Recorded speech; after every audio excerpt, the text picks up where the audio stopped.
just talk about the nonviolent aspect of what's planned and your remarks about protecting yourselves from the people who are supposed to be protecting you? Well, I've always participated in nonviolent social action, and I shall continue to do that.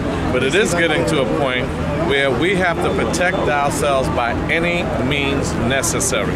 Because when we say that we're going to be nonviolent, we've never had a nonviolent movement in this country. Even Martin Luther King's movement was bloody. The only thing nonviolent about Martin Luther King's movement was Martin Luther King's philosophy. But the movement itself was bloody. People died, people were murdered. There's no such thing as nonviolent social change. It doesn't exist anywhere on the planet. So I'm not saying anything that is not historical. What I'm saying is that what do I tell my people? I ask you and anybody listening, what do I tell people when they shoot 60 times next time? Because obviously 41 bullets wasn't enough. They walk. 50 bullets isn't enough. They walk. 100 bullets on a black grandmother in Atlanta, and they're not in jail. So what do you suggest that I tell my people when they shoot again? And you know, right after Sean Bell's shooting, 6 black men were killed. Right during the whole trial, black and Latino youth were being beat down. As we speak, somebody's getting roughed up and thrown in jail. You tell me what to tell my folk. Be nice, you know, let the system take its course. What am I going to say when, you know, we had candy bar shootings? We had a candy bar. We had an Afro pick shot. We had a brush shot. Wallet shot. An attitude.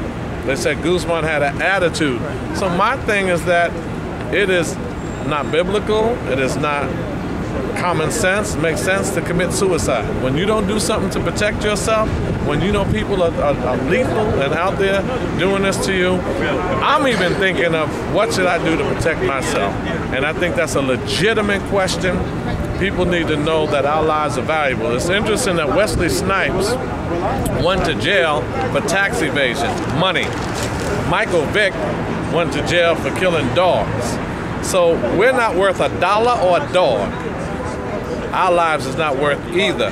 That is more valuable. You mess with money, you're going to jail. You mess with dogs, you're going to jail. You kill black men, Latino men, you walk. So it's fundamentally wrong with that. But organizers today kind of stressed the point that the protests that were planned were going to be... It's going to be nonviolent. Right. And that's what they're going to do. I'm going to organize community patrols in my neighborhood, and I think we should do things to protect ourselves. From who? From police and from criminals in our community. I think we should protect ourselves. I think we should have community patrols, patrolling our neighborhoods to protect ourselves from police, those who commit crimes in blue jeans, and those who commit crimes in blue suits. We need protection from. And should those community groups be armed? That'll be up to us to decide. It won't be something I announce on this camera here. I think by any means necessary. Whatever we have to do to protect ourselves. We're going to start off with camcorders. We're going to drive around with camcorders. I believe a presence in our community. Can you imagine if we had a community patrol when they stopped Amadou Diallo and they jumped out 10, 15, 20 people with camcorders? Maybe Amadou Diallo would still be alive today. Maybe they wouldn't shoot. So we'll start off with that, and we'll go as far as we need to go to protect our lives. Remember, we're not the violent ones. Everybody wants to hear us say, that's it, arm yourself or harm yourself, and say something like that so they can say, oh, Councilman Barron's calling for violence, calling for this. It's not me that's the violent one. None of those incidents that occurred, 41 bullets, 51 bullets, no riots. The mayor was concerned about us rioting. The only riots I see is police riots. I was concerned that the police would have rioted had they had to go to jail. That's the riot that we need to be concerned about. And then they're killing us each and every day. They're putting us in jail. They're beating us up. They're putting us through the system. Who's going to protect us from our paid protectors? And I think we're going to have to do that. We're going to have to take measures that we have never taken before to protect ourselves. And that's something that we're going to have to come up with. And lastly, who does the public boycott in order to financially hurt the police department?